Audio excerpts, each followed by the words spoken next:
It's funny you mentioned the feminist movement and how it's kind of like hypocritical what they're doing right now. We had a conversation with both our sisters yesterday because they both work with us at our marketing agency as well.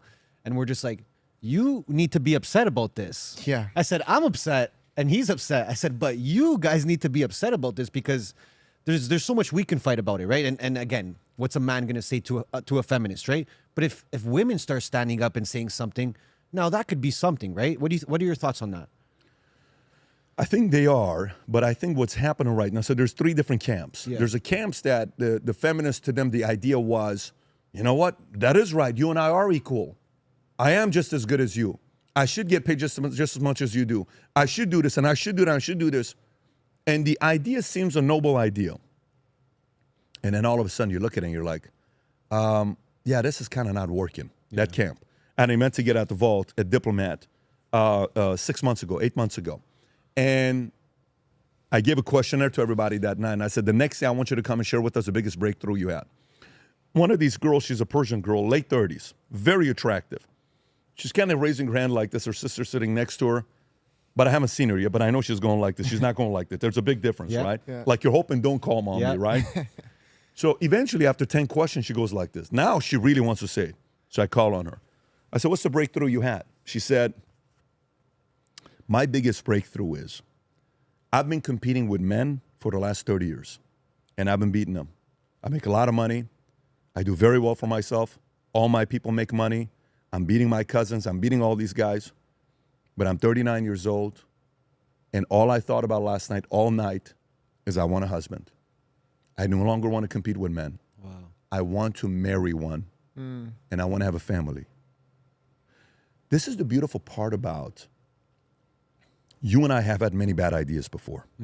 You know what's a great thing about parents sometimes? They'll see their kid that has a bad idea, and rather than getting in the way, they'll say what? Go ahead and see how it goes. do it. And then you go do it and you come back and say, Dad, that was a shitty idea. I'm glad you learned. Yeah. And the next one. And you just hope some of the ideas are not the bad ones that, you just want to make sure some of the bad ideas they go and test. The feminists that bought into that now they're older, more and more of them are saying to people, I'm 62 years old. I was a feminist. Now I'm single. I've never been married. I don't have any kids. I am so lonely. I hate the fact that I bought into the feminist argument. I wish I would have got married. I wish I would have had kids. And I realized man is not my enemy. It's so emotional when you see this because there's nothing worse than seeing somebody that wasted their lives. Yeah. And the pain when you see them, you're like, nah, I feel for you, man, on what you're going through. It's the worst thing. Yeah, then there's the other one where it's kind of like, look, I want you to respect me as well. I'm not a feminist. I love men. I want to get married, but I just want to get some respect as well. And maybe I want to build a business. I want to do this. Cool. Go do your thing as well. And then there's those that are sitting around saying, look, I honestly don't know what's going on. I'm just kind of like watching on the sidelines. And now they're starting to realize this shit just doesn't make sense. I'm a Democrat. I voted for this, but I don't know about this stuff now. It's starting to get a little bit too much. Over the next few years, they're going to get louder and louder and louder. The problem that it could be a real problem is these people have gotten a hold of our kids. I'll give you one stat and then we'll go to the next question. Here's a crazy stat. So in universities, for every one conservative professor, you know how many are liberal? 12. 12. Yeah, I seen you talk about it. Yeah. 12 to 1. That's a monopoly. Yep. If that was a business and a company, for every one coffee that coffee being sold and McDonald's sold, if Starbucks sold 12, they're getting shut down because it's a monopoly and they have to be split apart. Yeah. Universities have a monopoly. Now let me go to schools and high schools, K through 12. They went and monitored teachers based on which political party they gave money to and they donated to. Wait till you see these stats here. English teachers, 97 gave to the Democratic Party, only 3 to the Republican Party. Health teachers, 99 to 1. Math and science, 87 to 13. Math and science, you have to learn how to reason. Yeah, you got to think of it. 87 to 13. We're sending our kids to schools Yes. where these people are shaping their minds, and our kids are spending more time with teachers than they are with us. Yeah. You think parents spend more time with kids than their teachers? They don't. No. Parents see their kids in the morning for 30 minutes when you're dropping them off. Yeah. At night when they get home after sports or whatever, you only got them for a couple hours. These guys are getting them for 8 hours. So this is, there is, the whole reason why we're doing what we're doing with the media company. Like, I'm at the fight, all these guys, we're having all these conversations with people, and like, hey, let me tell you, hey, you did this, and we did this, and I decided to do this, and let me tell you, my kid is doing this, and my kid is doing that. And I'm watching to see what people are saying.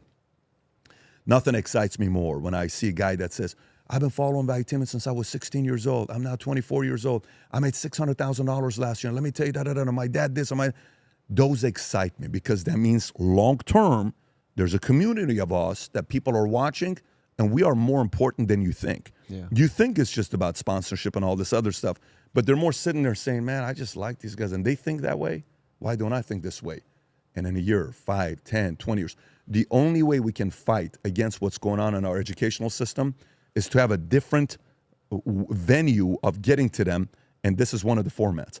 But eventually, we have to also win in schools. If we don't win in schools, this problem's going to keep reappearing for the next 100 years. Well, that's why I think a lot of people are moving to private school, are moving to homeschooling, stuff like that. And I think that even bounces out further to a point that I've been trying to make probably the last 3-4 years is, and this kind of ties into the women, the feminist thing, is that like stay-at-home moms, wives are not appreciated enough in a societal setting. Women are only getting, praise when it's like, hey, I want to be a boss lady. I want to have this job. I CEO of Google, this, that. And I'm like, you guys are missing what I feel, at least in my opinion, is the most important role a woman can play, which is a good homemaker, a good mother, because men we don't have it in us. It's just not in our DNA.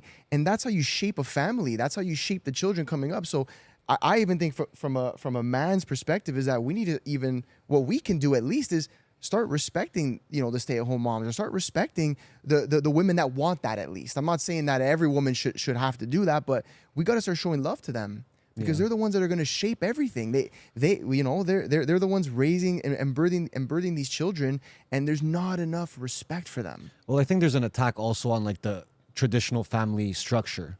They don't want that. They don't want a father, a mother, 2, 3 kids. They don't like that because there's strength in that. There's tradition in that, right? There's numbers in that. So if they can divide that, I think, and even with schools, I feel like I've said this before, but I feel like it went from your parents raising a child, like our parents raised us, they taught us traditions, values, and how to behave ourselves, to now teachers are now raising children. Like you said, when you see your kid for an hour at dinner or after for some sports or stuff like that. So I think that's a problem. And I wanted to ask you, how are you now as a father, knowing that this stuff is going on and having young children? How are you protecting them from this? How are you navigating this? By openly talking about all of it. Wow. Every single thing about it. Wow. By going online with my 9-year-old and my 11-year-old son when they were 8 and 10 and reading the history of AIDS and going back and seeing why AIDS was an epidemic in the 80s and how it started. Yeah. What caused it? Was it really monkeys, or where did AIDS come from? Let's read it. Let's research it. Oh, wow. Okay. So based on this study, AIDS came from here. Okay. This is not a good idea, guys, just so you know. Wow. And then going and looking at, hey, when somebody wants to talk to you about having secrets, there's only a few people in your life that can have secrets with you until you're 18 years old. Yeah. And that's your brothers, your sisters, your mom and dad. You can't have secrets openly with people. Like, you got to teach your kids what the whole concept of secrets is. I showed them a video the other day. This is a video of a guy named Jack Reynolds. I don't know if you've seen this or not. Okay. Incredible video. Okay. It's a video of a child molester who did 12 years in jail, and he got out. And he agreed to be interviewed by a woman on how he was able to get kids that he could take advantage of. Like his strategy. You have to watch this Jack interview. Reynolds? Let me tell you. Write that Jack Reynolds. I'll give it to you afterwards. Yeah. Jack, it's a 2-minute video. And the way he looks, he's looking like this. And by the way, full blown. I can't believe this lady got this video. The guy's dead today. But this was an interview that he did in the 90s, and he went to jail in the 80s for 12 years. He says, first thing I target coming into the family, and I'll say, listen, if you at all need me to babysit your kids, I'm here to help out. If you need me to do anything. Wow. And he says, parents who don't care and they're not involved, that's my easiest target. He says, who do you not target?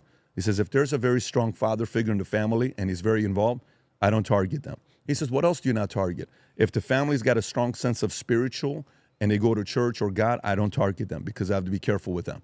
What do you typically target? I ask them around with their friends to learn more about how their friends are. And if they're kind of kids that they don't talk and I see they can keep secrets, that's also a target of mine. He gives the entire playbook. Wow. That's okay? crazy. I watch this with my kids. I said, so what do you think about this? Dad, there's people like that out there. Unfortunately, there is. Yeah.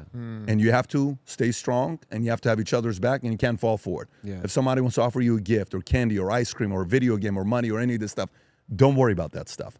We're going to be all right. So And then we have dialogue. Yeah. So explain to me this. So tell me about this. Tell me about that. So for me, it's the conversation we have. I remember one time the kids were younger. My wife gets uncomfortable and she ran out. I said, okay, guys, let's have a conversation together. What's that? We get out of the shower. I said, okay, you ready? Yes. I said, this is my dangling. That's yours. That's yours. Your dangling, only you can touch. Your dangling, only you can touch. One day, a woman that you like will touch it. Till then, it's yours to play with. God gave it to you. This is mine. That's yours. That's yours. And you see them, they freeze because it's like an uncomfortable conversation. My wife just runs out. She's like, oh, shoot. So I said, does this make sense to you? And then you see their conversation, like the follow-up conversations they're asking. And I said, don't worry about it. I was also 6 years old at one point. I was also 8 years old. It's uncomfortable, but you're going to go through it.